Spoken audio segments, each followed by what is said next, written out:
ಎಲ್ಲರಿಗೂ welcome back to Maitri's vlogs. ನಾನಿವತ್ತು ನಿಮಗೆ ಪರಿಚಯಿಸಲು ಹೊರಟಿರುವ ಮಠ ಪಾಲ್ನಳ್ಳಿ ಮಠ. 3 ದಿವಸದಿಂದ ಶಿವರಾತ್ರಿ ಪ್ರಯುಕ್ತ ಜಾತ್ರೆ ನಡೀತಾ ಇದೆ. ಆದರೆ ನಾವು ಹೊರಟಿದ್ದು ಎರಡನೇ ದಿನದಲ್ಲಿ.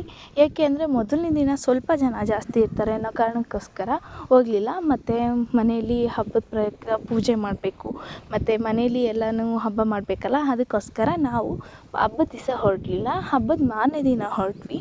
ಇನ್ನು 3ನೇ ತಾರೀಕುವರೆಗೂ ಅಲ್ಲಿ ಹಬ್ಬ ಜಾತ್ರೆ ನಡೀತಾನೆ ಇದೆ. ಆದರೆ ನಾವು 2ನೇ ದಿವಸ ಹೊರಟ್ವಿ. ದೇವ್ರನ್ನ ನೋಡೋಕ್ಕೆ ತುಂಬಾ ಕಾತ್ರದಿಂದ ನಾವು ಹೊರಟಿದ್ದು ಒಂದು 11-12 ಗಂಟೆ ಹಂಗೆ. ಏನಕ್ಕೋಸ್ಕರ ಅಂತ ಅಂದರೆ ಬೆಳಗ್ಗೆನೇ ಹೊರಡಲಿಕ್ಕೆ ಆಗಲಿಲ್ಲ. ಮನೆಯಲ್ಲಿ ಸ್ವಲ್ಪ ಪೂಜೆನೆಲ್ಲ ಮುಗಿಸಿ ಅದಾದಮೇಲೆ ಜಾತ್ರೆಗೆ ಹೊರಟ್ವಿ. ಮಠದ ಹತ್ರ ಹೋಗ್ತಾ ಇದ್ದಂಗೆ ತುಂಬಾ ಮನಸ್ಸಿಗೆ ಖುಷಿ ಆಯಿತು. ಎಲ್ಲೂ ಸಿಗದ ನೆಮ್ಮದಿ ಒಂದು ದೇವಸ್ಥಾನದಲ್ಲಿ ಸಿಗುತ್ತೆ ಅನ್ನೋದ್ರೆ ಅದು ತಪ್ಪಾಗಲ್ಲ ಅನಿಸುತ್ತೆ. ಏಕೆ ಅಂದರೆ ಎಷ್ಟೋ ಗೊಂದಲಗಳಿಗೆ ಉತ್ತರ ಸಿಗುವ ಸ್ಥಳ ಅಂದರೆ ಅದು ದೇವಸ್ಥಾನ ಮಾತ್ರ ಆಗಿರುತ್ತೆ ಅನ್ನೋದು ನನ್ನ ಭಾವನೆ. ನಾನು ಹೊರಗಡೆ ಹೋಗ್ತಾ ಇದ್ದಂಗೆ ತುಂಬಾ ಖುಷಿ ಆಗ್ಬಿಡ್ತು ದೇವ್ರನ್ನ ನೋಡಿ. ಎಷ್ಟು ಚೆನ್ನಾಗಿ ಅಲಂಕಾರ ಮಾಡಿದ್ದಾರೆ ಅಂದರೆ ಅದನ್ನು ಮಾತುಗಳಲ್ಲಿ ವರ್ಣಿಸೋಕ್ಕಾಗೋದಿಲ್ಲ. ಅಷ್ಟು ಚೆನ್ನಾಗಿ ಅಲಂಕಾರನ ಮಾಡಿದರು. ನನಗಂತೂ ತುಂಬಾ ಖುಷಿ ಆಗಿಬಿಡ್ತು ಈ ಥರ ದೇವಸ್ಥಾನನ ನೋಡಿ. ನಾನು ನಾರ್ಮಲಾಗಿ ಬಂದಾಗ ಈ ಥರ ಎಲ್ಲ ಅಲಂಕಾರ ಇರೋದಿಲ್ಲ.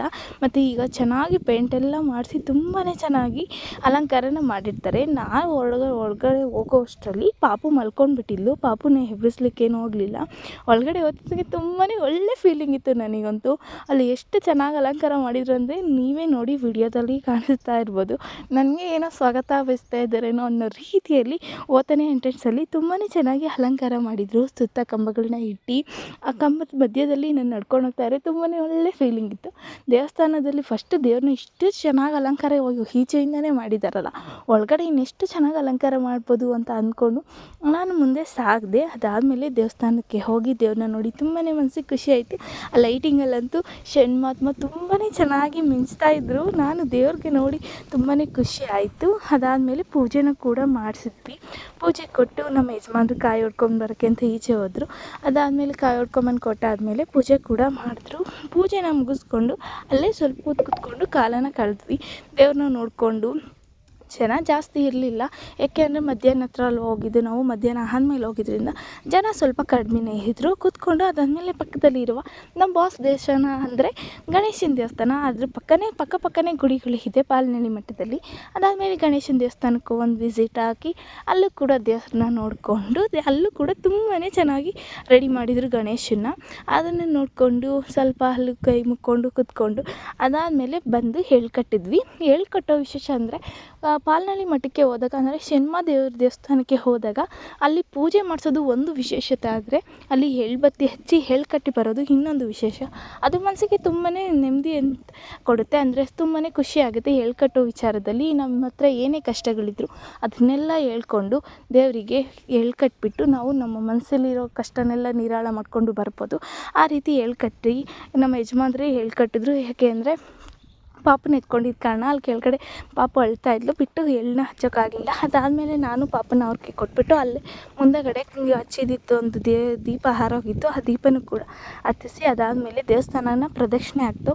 ಇಲ್ಲಿ ನೋಡಿ ಷಣ್ಮಹಾತ್ಮ ಸ್ಟ್ಯಾಚ್ಯೂಗೆ ಎಷ್ಟು ಚೆನ್ನಾಗಿ ಅಲಂಕಾರ ಮಾಡಿದ್ದಾರೆ. ಅದಾದಮೇಲೆ ಈ ಗುಡಿಗೂ ಕೂಡ ಕೈ ಮುಕ್ಕೊಂಡು ನಾವು ದೇವ್ರ ಹತ್ರ ಬಂದು ಆ ದೇವ್ರಿಗೆ ಸ್ವಲ್ಪ ಅಲ್ಲೇ ನಿಂತ್ಕೊಂಡು ಫೋಟೋಸ್ ವೀಡಿಯೋಸ್ ಎಲ್ಲ ತೊಗೊಂಡ್ವಿ. ಅದಾದಮೇಲೆ ಪಕ್ಕದಲ್ಲೇ ಟೆಂಟ್ ಹಾಕಿ ಈಗ ಜಾತ್ರೆ ಕಾರ್ಯಕ್ರಮಗಳನ್ನ ಮಾಡೋ ಕಡೆ ಬಂದ್ವಿ. ನೋಡ್ಕೊಂಡು ಹೋಗೋಣ ಅಂತ ಹೇಳಿಬಿಟ್ಟು ಹಬ್ಬ ದೇವ್ರನ್ನ ನೋಡಿ ಎಷ್ಟು ಖುಷಿ ಆಯಿತು ಅಂದರೆ ನಿಜವಾಗ್ಲೂ ಅದು ಮಾತಲ್ಲಿ ವರ್ಣಿಸೋಕ್ಕಾಗೋದಿಲ್ಲ. ಅಷ್ಟು ಕಳಸಗಳು ದೇವ್ರುಗಳು ಪ್ರತಿಯೊಂದು ಊರಲ್ಲೂ ಹೋಗಿ ಪ್ರತಿಯೊಂದು ಗುಡಿಗೂ ಹೋಗಿ ಅಲ್ಲಿ ದೇವ್ರಿಗೆ ಕೈ ಮುಟ್ಕೊಂಡು ದೇವ್ರನ್ನ ಮುಟ್ಟಿ ನಮಸ್ಕಾರ ಮಾಡೋದಕ್ಕಾಗೋದಿಲ್ಲ. ಆದರೆ ಪಾಲ್ನಳ್ಳಿ ಮಠದಲ್ಲಿ ಶಿವರಾತ್ರಿ ದಿನ ಮಾಡೋ ಜಾತ್ರೆಯಲ್ಲಿ ಎಲ್ಲ ದೇವ್ರುಗಳ್ನ ಮುಟ್ಬೋದು. ಎಲ್ಲ ದೇವ್ರುಗಳ ಹತ್ರನೂ ಆಶೀರ್ವಾದ ತೊಗೊಬೋದು. ಎಷ್ಟು ಖುಷಿ ಅಲ್ವಾ. ಪ್ರತಿಯೊಂದು ಊರಲ್ಲಿಂದನೂ ದೇವ್ರುಗಳನ್ನ ಕರೆಸಿರ್ತಾರೆ. ಹತ್ರದ ಹಳ್ಳಿಗಳಿಂದನೂ ಕರ್ಕೊಂಡು ಬಂದು ದೇವರಿಗೆ ಚೆನ್ನಾಗಿ ಅಲಂಕಾರ ಮಾಡಿ ಎಲ್ಲ ಭಕ್ತಾದಿಗಳಿಗೂ ದರ್ಶನ ನೀಡೋವಂಥ ಈ ಜಾತ್ರೆ ನಮ್ಮ ಪಾಲ್ನಳ್ಳಿ ಮಠದಲ್ಲಿ ನಡೆಯುತ್ತೆ.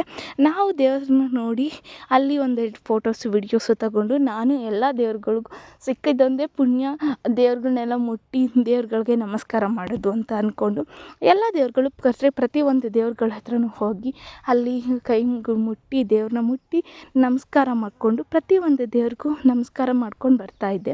ಪ್ರತಿಯೊಂದು ದೇವ್ರನ್ನೂ ನೋಡೋಕ್ಕೆ ತುಂಬಾ ಚೆನ್ನಾಗಿ ಅಲಂಕಾರ ಮಾಡಿದರು. ದೇವ್ರುಗಳಿಗೆ ಅಲಂಕಾರ ಮಾಡಿಬಿಟ್ರೆ ದೇವ್ರುಗಳಿಗೆ ದೃಷ್ಟಿ ತೆಗಿಬೇಕು, ಅಷ್ಟು ಚೆನ್ನಾಗಿ ಕಾಣ್ತಾ ಇರ್ತೈತೆ ಎಲ್ಲ ದೇವ್ರುಗಳೂ. ಪ್ರತಿಯೊಂದು ದೇವರಿಗೂ ಚೆನ್ನಾಗಿ ಸೀರೆ ಉಡಿಸಿ ಅಲಂಕಾರ ಮಾಡಿ, ಒಂದಕ್ಕಿಂತ ಒಂದು ದೇವರು, ನಮ್ಮೂರ ದೇವ್ರು ಏನು ಕಮ್ಮಿ, ನಮ್ಮೂರದು ಆ ದೇವ್ರಿಗಿಂತ ಚೆನ್ನಾಗಿ ಕಾಣಬೇಕು ಅನ್ನೋ ರೀತಿಯಲ್ಲಿ ಪ್ರತಿಯೊಂದು ಊರವ್ರೂ ಕೂಡ ಅಲ್ಲಿ ದೇವ್ರುಗಳನ್ನ ಚೆನ್ನಾಗಿ ಅಲಂಕಾರ ಮಾಡಿ ಕರ್ಕೊಂಡು ಬಂದಿರ್ತಾರೆ. ಅಲ್ಲಿ ಮಧ್ಯದಲ್ಲಿ ಮೆರೆ ದೇವರು ಅಂದರೆ ಎತ್ತಿ ಕುಣಿಸೋವಂಥ ಶಣ್ಮ ದೇವ್ರನ್ನೂ ಕೂಡ ಇಟ್ಟಿದ್ರು. ಮತ್ತು ಸುತ್ತ ಪ್ರತಿಯೊಂದು ಹಳ್ಳಿಯಲ್ಲಿ ಇರುವ ಗ್ರಾಮ ದೇವತೆ ಮಾರಮ್ಮ ಆಗಿರ್ಬೋದು, ಹಟ್ಟಿಲಕ್ಕಮ್ಮ, ಈ ಥರ ಪ್ರತಿಯೊಂದು ದೇವ್ರುಗಳ್ನೂ ಕೂಡ ಕರ್ಕೊಂಡು ಬಂದು ಇಟ್ಟಿದ್ರು. ಅಲ್ಲಿ ಎಲ್ಲ ದೇವ್ರುಗಳ್ನೂ ಕೂರಿಸಿ ಒಂದೊಮ್ಮೆ ಫುಲ್ಲು ಚೆನ್ನಾಗಿ ಕಾಣೋ ರೀತಿ ಅಲಂಕಾರ ಮಾಡಿ ಇಟ್ಟಿದ್ರು. ಇಷ್ಟು ಜೋರಾಗಿ ಜಾತ್ರೆ ಮಾಡೋದು ನಮ್ಮ ಪಾಲ್ನಳ್ಳಿ ಮಠದಲ್ಲೇ ನಾನು ಮೊದಲ ಬಾರಿಗೆ ನೋಡಿರೋದು. ಅಂದರೆ ಪ್ರತಿಯೊಂದು ದೇವ್ರನ್ನ ಕರ್ಕೊಂಡು ಬಂದು ಇಷ್ಟು ಚೆನ್ನಾಗಿ ಜಾತ್ರೆ ಮಾಡೋದು ನಮ್ಮ ಪಾಲ್ನಳ್ಳಿ ಮಠದಲ್ಲಿ. ಅದಾದಮೇಲೆ ದೇವ್ರಿಗೆ ಎಲ್ಲ ನಮಸ್ಕಾರ ಹಾಕ್ಕೊಂಡು ಬಂದೆ. ಅದಾದಮೇಲೆ ಪಕ್ಕದಲ್ಲಿ ಪ್ರಸಾದ, ಯಾವುದೋ ಒಂದು ಮದುವೆ ನಡೀತಾ ಇತ್ತು, ಮತ್ತು ದೇವ್ರಿಗೂ ಪ್ರಸಾದ ಮಾಡಿಸಿದ್ರು. ಸಾಮೂಹಿಕ ಮದುವೆನೂ ಕೂಡ ಮಾಡಿಕೊಂಡು ಅದೇ ಪ್ರಸಾದನ ಕೊಡ್ತಾಯಿದ್ರು. ನಾವು ಊಟಕ್ಕೆ ಹೋಗೋಣ ಅಂತ ಮಗಳನ್ನ ಎತ್ಕೊಂಡು ಹೋದ್ವಿ. ಊಟನೂ ಕೂಡ ಮಾಡಿದ್ವಿ. ಊಟನೂ ಕೂಡ ತುಂಬಾ ರುಚಿಯಾಗಿತ್ತು. ನಾವು ದೇವಸ್ಥಾನದಲ್ಲಿ ಮಾಡಿರೋ ಪ್ರಸಾದ ಇದು. ಅದಾದಮೇಲೆ ನಾವು ಊಟನ ಕೂಡ ಮಾಡಿದ್ವಿ. ಊಟ ಮಾಡಿಬಿಟ್ಟು ಅದಾದಮೇಲೆ ಇಲ್ಲಿ ಈ ಪ್ರೋಗ್ರಾಮು ಎಷ್ಟು ಚೆನ್ನಾಗಿ ಮಾಡಿದ್ದಾರೆ ಅಂತ ಅಂದರೆ ಸೆಲೆಬ್ರಿಟೀಸ್ನೂ ಕೂಡ ಕರೆಸ್ತಾ ಇದ್ದಾರೆ. ಒಂದು 3-4 ವರ್ಷದಿಂದ ಈ ಥರ ಸೆಲೆಬ್ರಿಟೀಸ್ನ ಕರೆಸಿ ಇಷ್ಟು ಜೋರಾಗಿ ಜಾತ್ರೆ ಮಾಡ್ತಾರಲ್ಲ, ಸೆಲೆಬ್ರಿಟೀಸ್ನೂ ಕೂಡ ಇನ್ವೈಟ್ ಮಾಡ್ತಾರೆ. ಈ ಸತಿ ಆ ಸೆಲೆಬ್ರಿಟಿ ಆಗಿ ಬಂದಿರೋ ಅಂತ ಅಂದರೆ ಧ್ರುವ ಸರ್ಜಾ ಅವರು, ತನಿಷಾ, ವರ್ತೂರು ಸಂತೋಷು ಮತ್ತು ಇನ್ನೂ ಸ್ವಲ್ಪ ಸೆಲೆಬ್ರಿಟೀಸ್ಗಳನ್ನ ಕರೆಸಿದ್ದಾರೆ. ನಾನು ಲಾಸ್ಟಲ್ಲಿ ಪಾಂಪ್ಲೆಟ್ನ ತೋರಿಸ್ತೀನಿ, ಅಲ್ಲಿ ಅದರೊಳಗಡೆ ಹಾಕಿದ್ದಾರೆ, ನೋಡ್ಕೊಳ್ಳಿ. ಅವ್ರ ಹೆಸರು ಹೇಳಿಲ್ಲ, ಇವ್ರ ಹೆಸರು ಹೇಳಿಲ್ಲ ಅಂತ ಬೇಜಾರು ಮಾಡ್ಕೊಳ್ಬೇಡಿ. ಊಟನೂ ಕೂಡ ತುಂಬಾ ಚೆನ್ನಾಗಿತ್ತು. ಅದರಲ್ಲಿ ಪಾಯಸ ಮತ್ತು ಬೂಂದಿ ಅಂದರೆ ಸ್ಪೆಷಲ್, ತುಂಬಾ ಚೆನ್ನಾಗಿರುತ್ತೆ ಕಾಂಬಿನೇಷನ್ ತಿನ್ನಲಿಕ್ಕೆ ಅಂತಲೇ ಹೇಳ್ಬೋದು.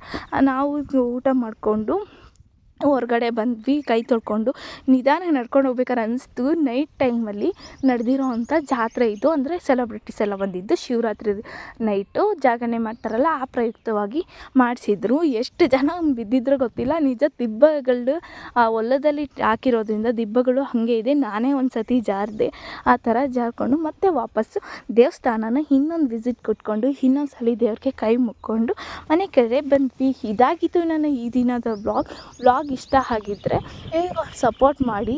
ತುಂಬಾ ಚೆನ್ನಾಗಿ ಅನಿಸ್ತು ದೇವಸ್ಥಾನಕ್ಕೆ ಹೋಗಿದ್ದು. Thank you.